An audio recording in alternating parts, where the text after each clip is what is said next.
And during the few moments that we have left, we want to have just an off-the-cuff chat between you and me. Us. We want to talk right down to earth in a language that everybody here can easily understand. We all agree tonight, all of the speakers have agreed that America has a very serious problem. Not only does America have a very serious problem, but our people have a very serious problem. America's problem is us. We're her problem. The only reason she has a problem is she doesn't want us here. And every time you look at yourself, be you black, brown, red, or yellow, a so-called Negro, you represent a person who poses such a serious problem for America because you're not wanted.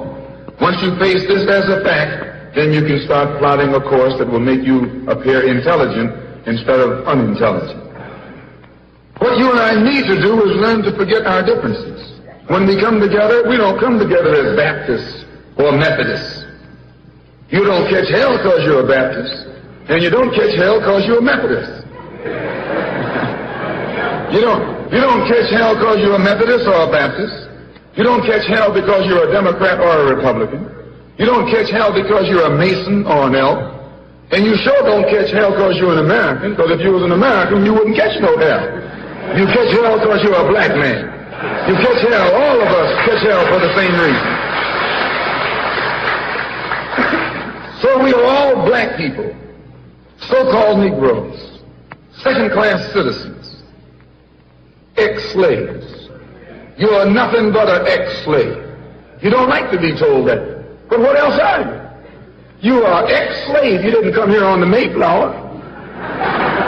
You came here in a slave ship, in chains, like a horse or a cow or a chicken. And you were brought here by the people who came here on the Mayflower. You were brought here by the so-called pilgrims or founding fathers. They were the ones who brought you here. We have a common enemy. We have this in common. We have a common oppressor, a common exploiter, and a common discriminator. So once we all realize that we have this common enemy, then we unite on the basis of what we have in common. And what we have foremost in common is that enemy, the white man. He's an enemy to all of us. I know some of you all think that some of them aren't enemies. Time will tell. In Bandung, back in, I think, 1954, was the first unity meeting in centuries of black people. And once you study what happened at the Bandung Conference and the results of the Bandung Conference, it actually serves as a model for the same procedure you and I can use to get our problems solved. At Bandung, all the nations came together. There were dark nations from Africa and Asia. Some of them were Buddhists. Some of them were Muslim. Some of them were Christian. Some of them were Confucianists. Some were atheists. Despite their religious differences, they came together. Some were communists. Some were socialists. Some were capitalists. Despite their economic and political differences, they came together. All of them were black, brown, red, or yellow. The number one thing that was not allowed to attend the Bandung Conference was the white man. He couldn't come. Once they excluded the white man, they found that they could get together. Once they kept him out, everybody else fell right in and fell in line. This is the thing that you and I have to understand. And these people who came together didn't have nuclear weapons. They didn't have jet planes. They didn't have all of the heavy armaments that the white man has. But they had unity. They were able to submerge their little petty differences and agree on one thing, that though one African came from Kenya and was being colonized by the Englishmen, and another African came from the Congo and was being colonized by the Belgian, and another African came from Guinea and was being colonized by the French, and another came from Angola and was being colonized by the Portuguese. When they came to the Bandung Conference, they looked at the Portuguese and at the Frenchmen and at the Englishmen and at the the other Dutchmen and learn or realize that the one thing that all of them had in common, they were all from Europe. They were all Europeans, blonde, blue-eyed, and white-skinned.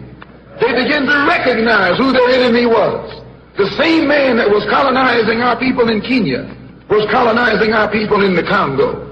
The same one in the Congo was colonizing our people in South Africa and in southern Rhodesia and in Burma and in India and in Afghanistan and in Pakistan.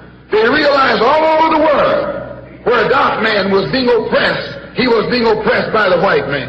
Where the dark man was being exploited, he was being exploited by the white man. So they got together under this basis that they had a common enemy.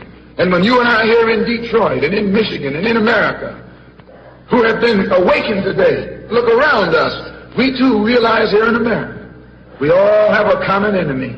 Whether he's in Georgia or Michigan, whether he's in California or New York, he's the same man. Blue eyes and blonde hair and pale skin. Same man.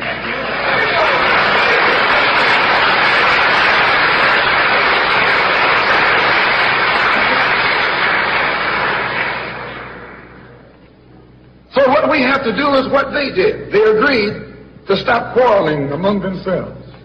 Any little spat that they had, they'd settle it among themselves. Go into a huddle. Don't let the enemy know that you got a disagreement. Instead of us airing our differences in public, we have to realize we're all the same family. And when you have a family squabble, you don't get out on the sidewalk. If you do, everybody calls you uncouth, unrefined, uncivilized, savage. If you don't make it at home, you settle it at home. You get in the closet, argue it out behind closed doors. And then when you come out on the street, you pose a common front, a united front. And this is what we need to do in the community and in the city and in the state. We need to stop airing our differences in front of the white man. Put the white man out of our meeting, number one. And then sit down and talk shop with each other. That's all you got to do.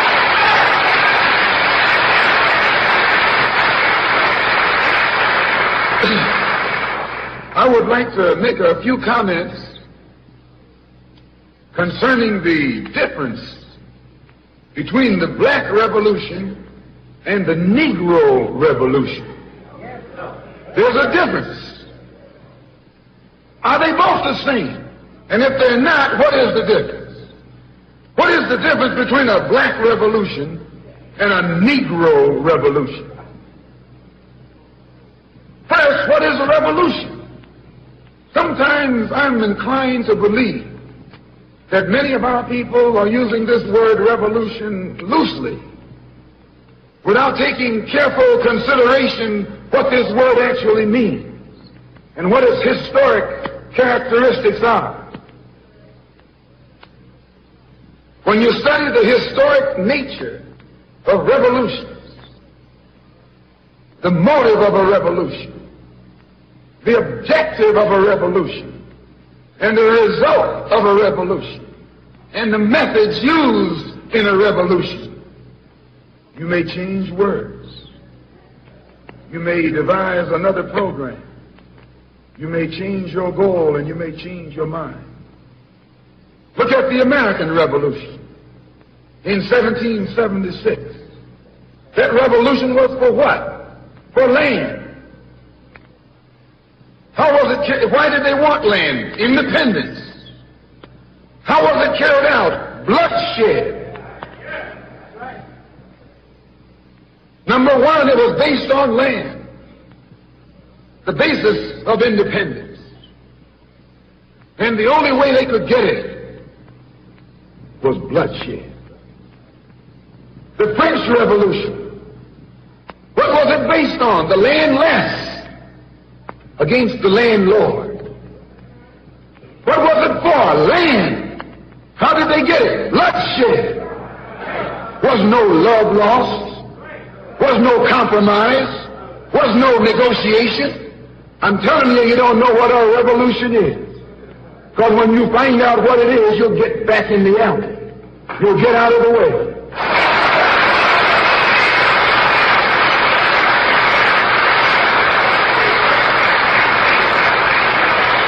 just a moment. The Russian Revolution. What was it based on? Land. The landless against the landlord. How did they bring it about? Bloodshed. You haven't got a revolution that doesn't involve bloodshed. And you're afraid to bleed. I saw if you're afraid to bleed.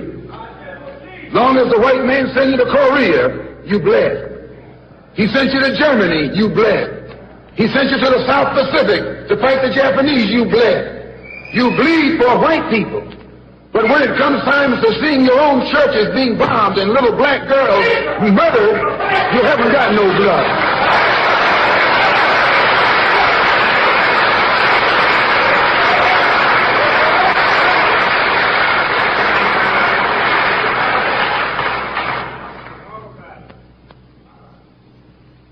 You bleed when the white man says bleed. You bite when the white man says bite. And you bark when the white man says bark. I hate to say this about us, but it's true. How you going to be nonviolent in Mississippi as violent as you were in Korea? How can you justify being nonviolent in Mississippi and Alabama when your churches are being bombed and your little girls are being murdered? And at the same time, you're going to get violent with Hitler and Tojo and somebody else that you don't even know.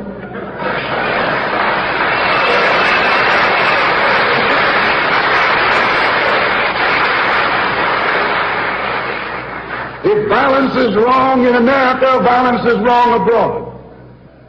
If it's wrong to be violent, defending black women and black children and black babies and black men, then it's wrong for America to draft us and make us violent abroad in defense of her.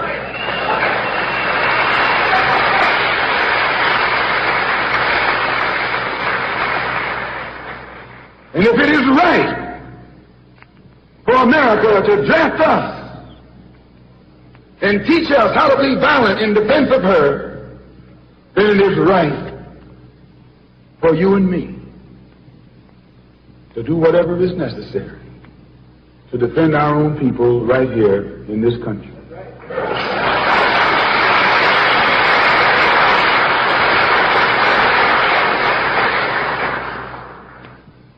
The Chinese Revolution.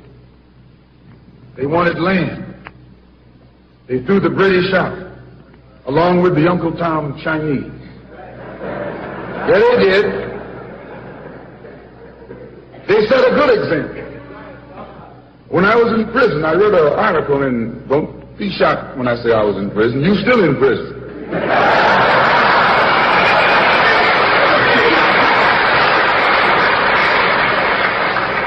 That's what America means, prison. When I was in prison, I read an article in Life magazine showing a little Chinese girl, 9 years old. Her father was on his hands and knees, and she was pulling the trigger because he was an Uncle Tom Chinaman. When they had the revolution over there, they took a whole generation of Uncle Toms, just wiped them out. And within 10 years, that little girl became a full-grown woman. No more Toms in China. And today it's one of the toughest, roughest, most feared countries on this earth by the white man, because there are no Uncle Toms over there.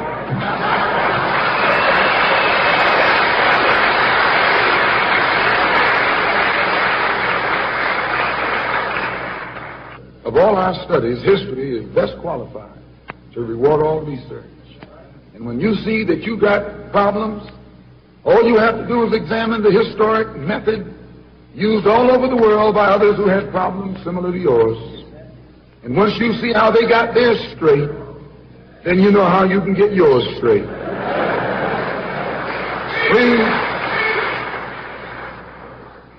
There's been a revolution, a black revolution, going on in Africa. In Kenya, the Mau Mau were revolutionaries. They were the ones who made the word uhuru. They were the ones who brought it to the fore. The Mau Mau, they were revolutionaries.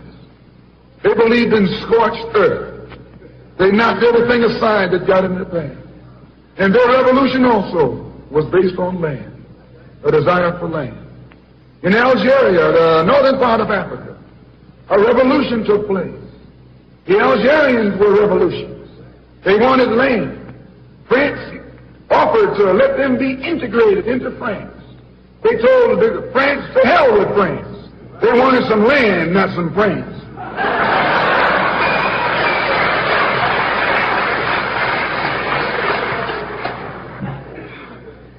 And they engaged in a bloody battle.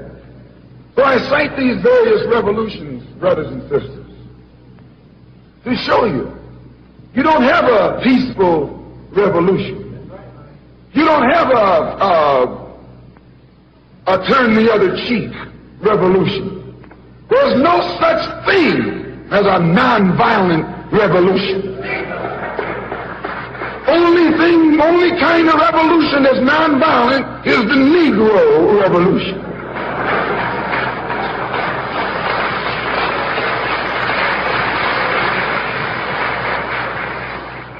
The only revolution based on loving your enemy is the Negro revolution.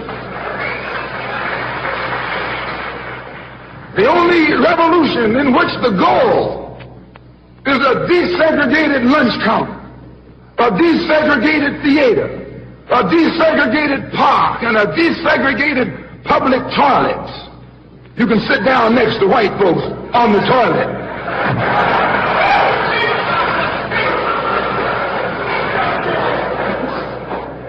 That's no revolution. Revolution is based on land. Land is the basis of all independence. Land is the basis of freedom, justice, and equality. The white man knows what a revolution is. He knows that the black revolution is worldwide, in scope and in nature. The black revolution is sweeping Asia, sweeping Africa.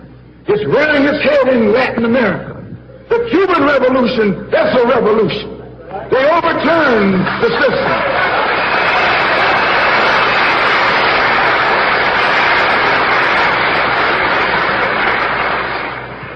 Revolution is in Asia.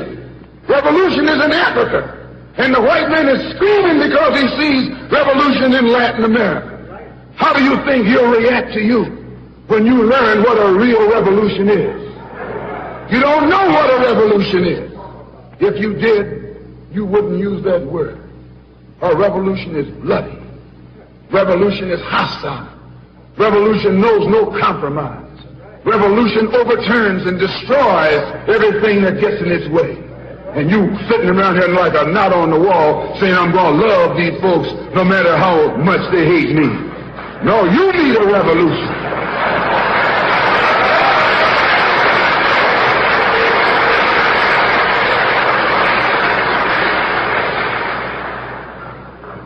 Who ever heard of a revolution where they lock arms, as Reverend Fleet was pointing out beautifully, singing, "We shall overcome"?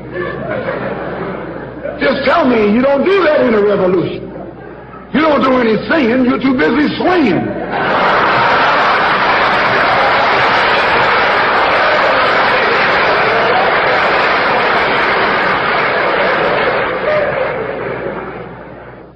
It's based on land. A revolutionary wants land so he can set up his own nation, an independent nation. These Negroes aren't asking for no nation. They're trying to crawl back on the plantation.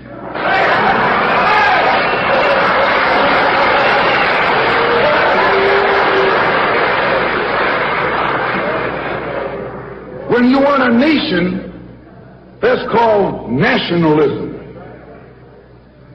When the white man became involved in a revolution in this country against England, what was it for?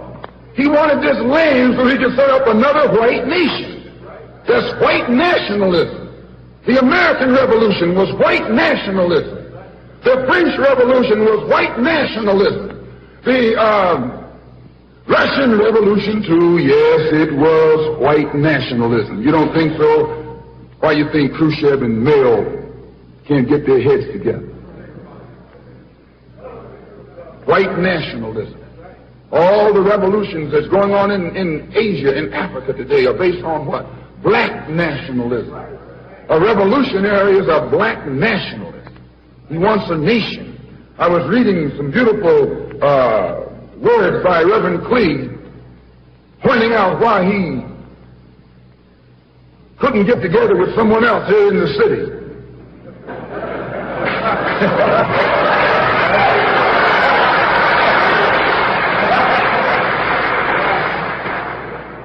Because all of them were afraid of being identified with black nationalism. If you're afraid of black nationalism, you're afraid of revolution. And if you love revolution, you love black nationalism.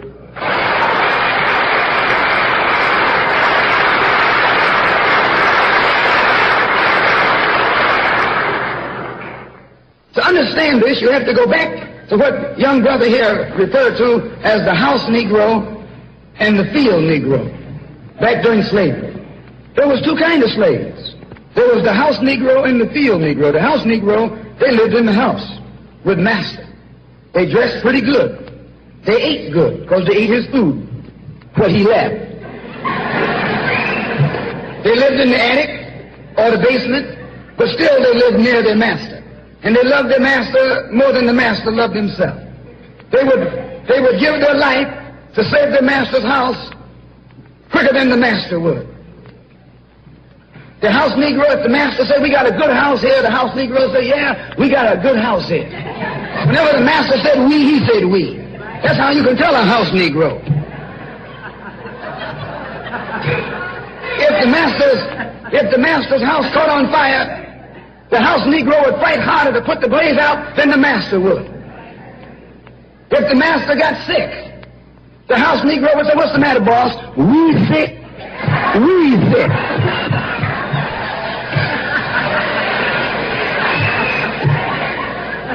He identified himself with his master more than his master identified with himself. And if you came to the house Negro and said, let's run away, let's escape, let's separate, that house Negro would look at you and say, man, you crazy. What you mean separate? Where is there a better house than this? Where can I wear better clothes than this? Where can I eat better food than this? That was that house Negro. In those days, he was called a house nigger. And that's what we call him today because we still got some house niggers running around here.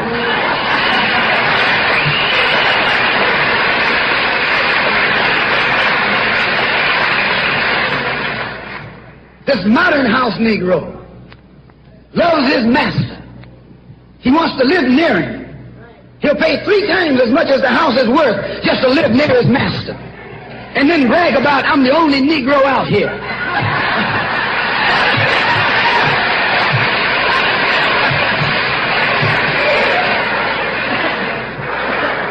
I'm the only one on my job.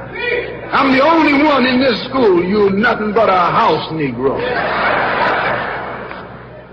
And if someone come to you right now and say, let's separate, you say the same thing that the house Negro said on the plantation. What you mean separate?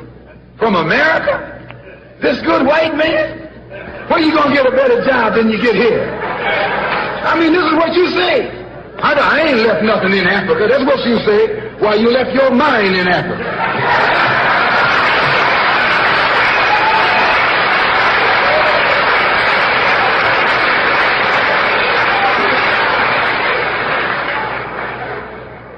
On that same plantation, there was the field Negro. The field Negro, those were the masters. There was always more Negroes in the field than there was Negroes in the house. The Negro in the field caught hell. He ate leftovers. In the house, they ate high up on the hog. The Negro in the field didn't get nothing but what was left of the insides of the hog. They call them chitlins nowadays.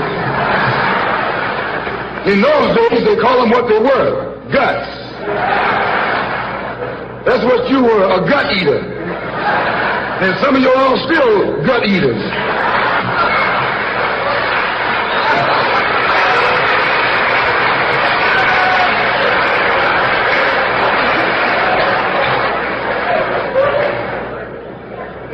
The field Negro was beaten from morning till night.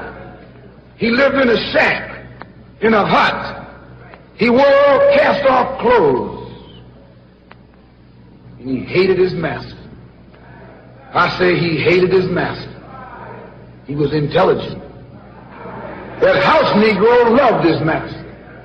But that field Negro, remember, they were in the majority. And they hated his master.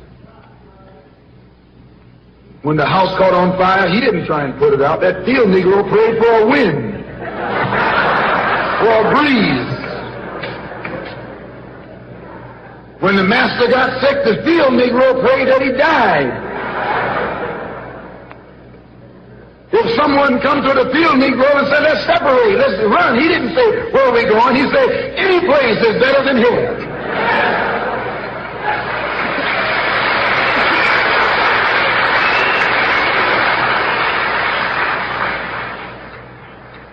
You got field Negroes in America today.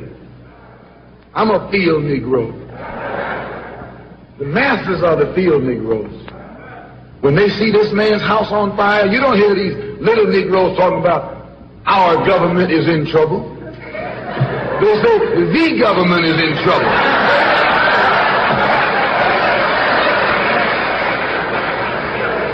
Imagine a Negro, our government. I even heard one say, our astronauts.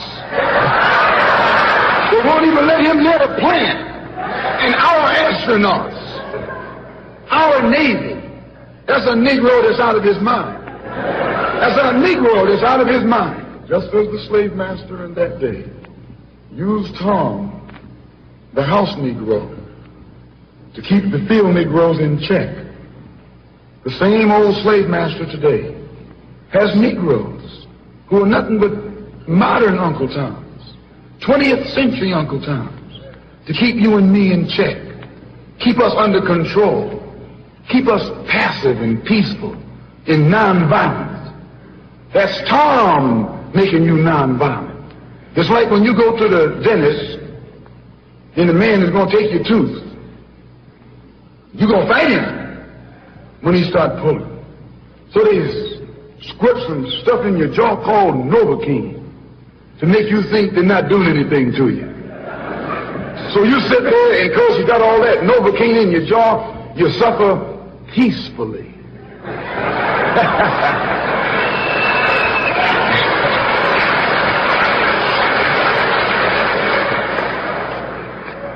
Blood running all down your jaw. And you don't know what's happening. Because someone has taught you to suffer peacefully. The white man do the same thing to you in the street.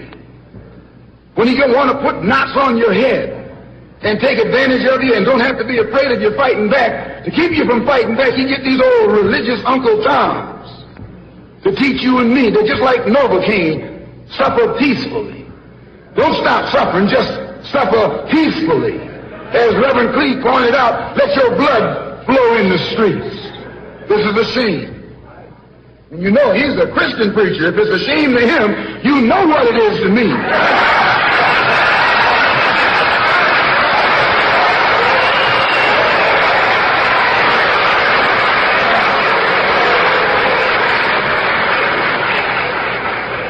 Because nothing in our book, the Quran, as you call it, Koran, teaches us to suffer peacefully.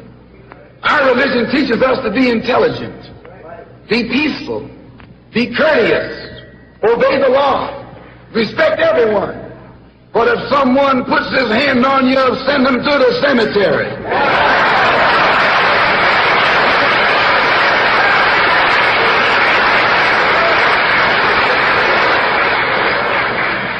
That's a good religion. In fact, that's that old-time religion.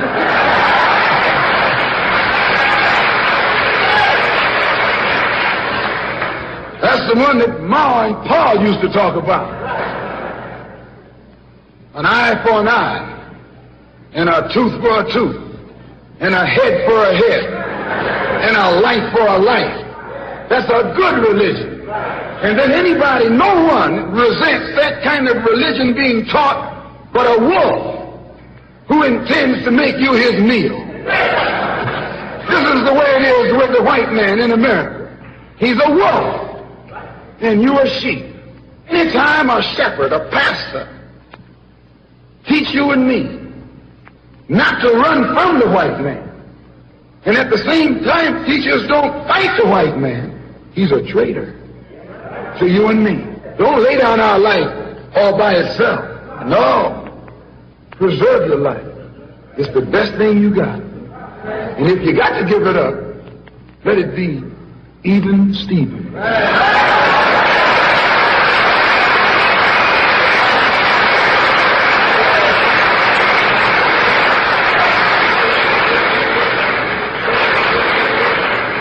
The slave master took Tom and dressed him well and fed him well and even gave him a little education.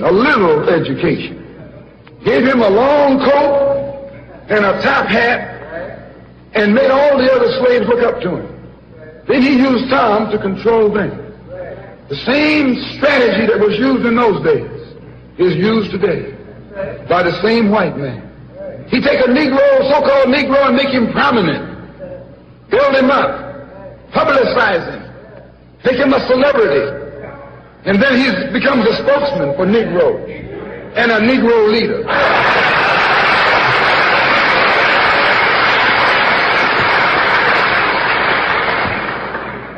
I would like to just mention one thing else quickly, and that is the method that the white man uses.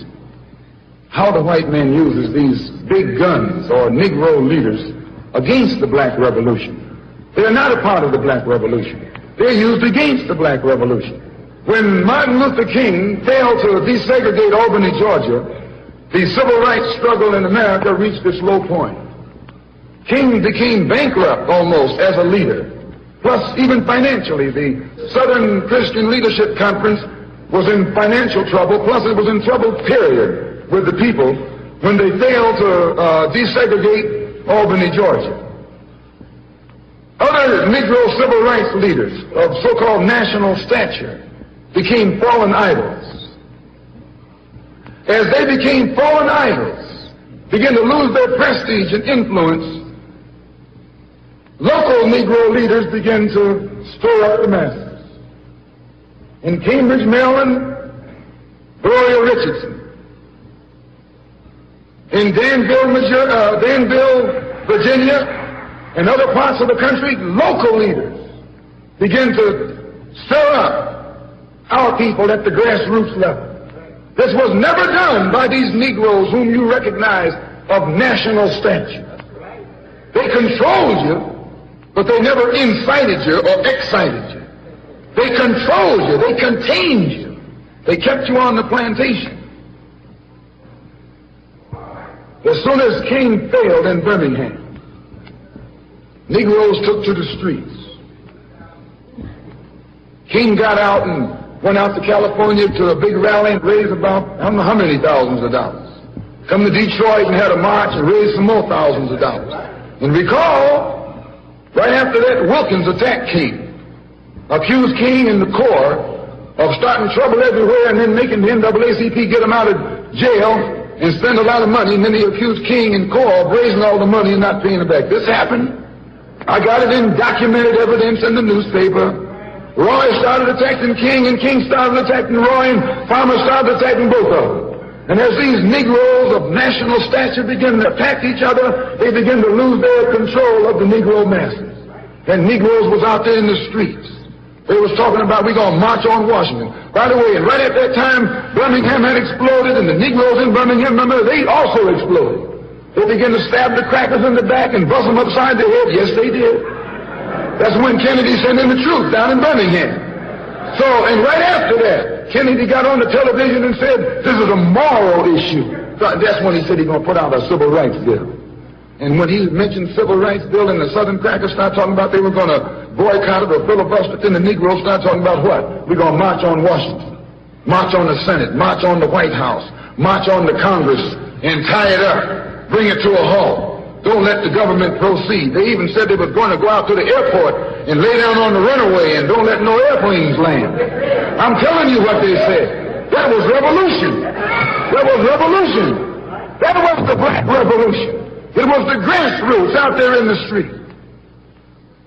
Scared the white man to death. Scared the white power structure in Washington, D.C. to death. I was there. When they found out that this black steamroller was going to come down on the Capitol, they called in Wilkins. They called in Randolph.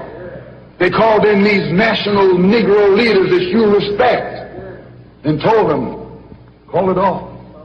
Kennedy said, look, y'all letting this thing go too far.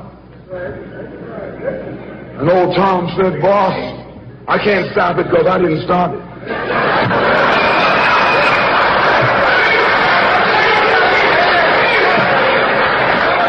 I'm telling you what they said. They said, I'm not even in it, much less at the head of it. They said, these Negroes are doing things on their own. They're running ahead of us. And that old shrewd fox, he said, well, if you all aren't in it, I'll put you in it. I'll put you at the head of it. I'll endorse it. I'll welcome it. I'll help it. I'll join it. A matter of hours went by. They had a meeting at the Carlisle Hotel in New York City. The Carlisle Hotel is owned by the Kennedy family. That's the hotel Kennedy spent the night at 2 nights ago. Belongs to his family. A philanthropic society headed by a white man named Stephen Currier called all the top civil rights leaders together at the Carlisle Hotel and told them that by you all fighting each other, you're destroying the civil rights movement. And since you're fighting over money from white liberals, let us set up what's known as the Council for United Civil Rights Leadership. Let's form this council, and all the civil rights organizations will belong to it. And we'll use it for fundraising purposes. Let me show you how tricky the white man is.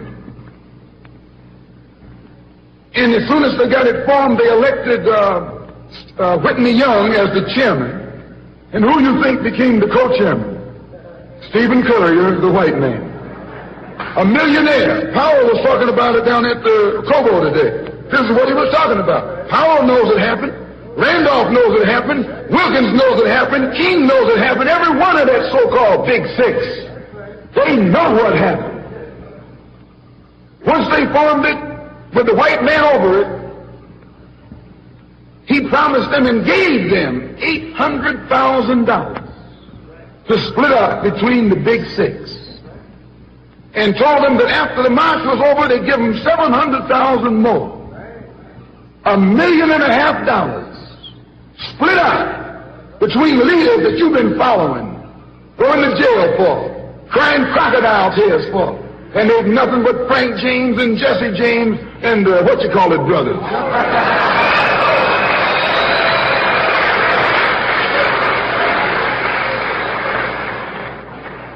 Soon as they got the setup organized, the white men made available to them top public relations experts.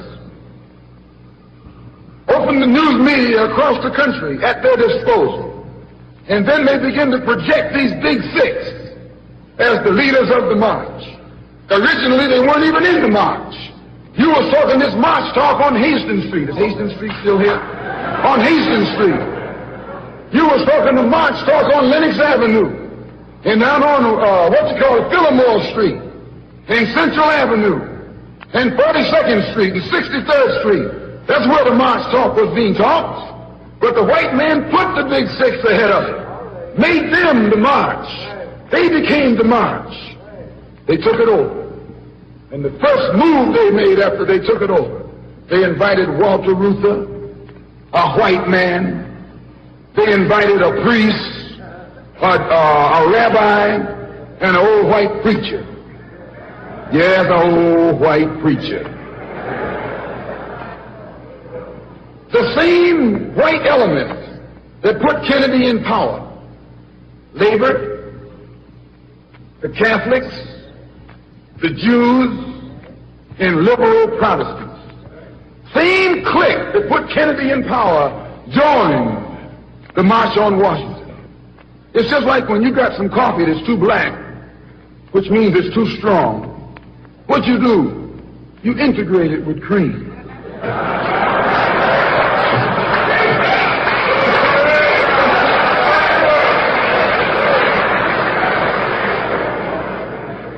You make it weak. If you pour too much cream in, you won't even know you ever had coffee. It used to be hot, it becomes cool. It used to be strong, it becomes weak. It used to wake you up, now it'll put you to sleep.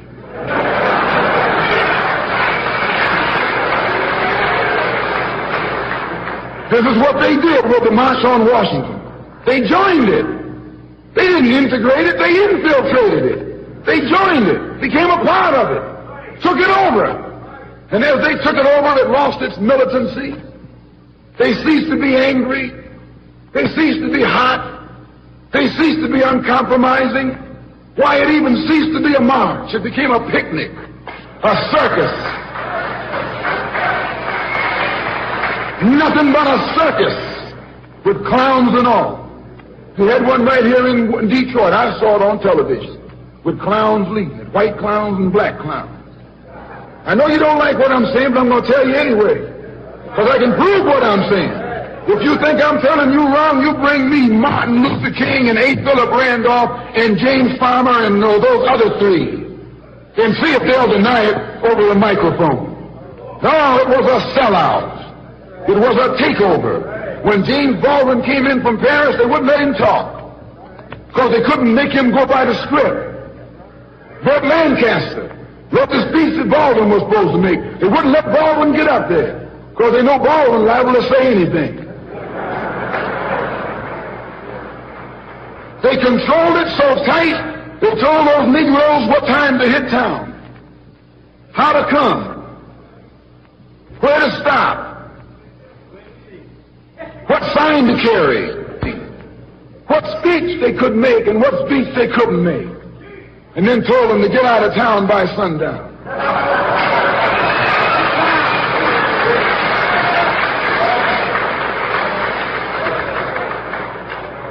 And every one of those Toms were out of town by sundown.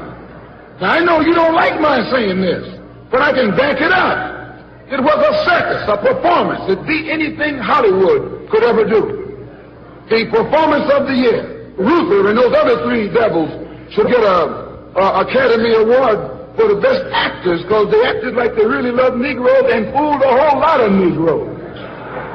And the 6 Negro leaders should get an award, too, for the best supporting cast.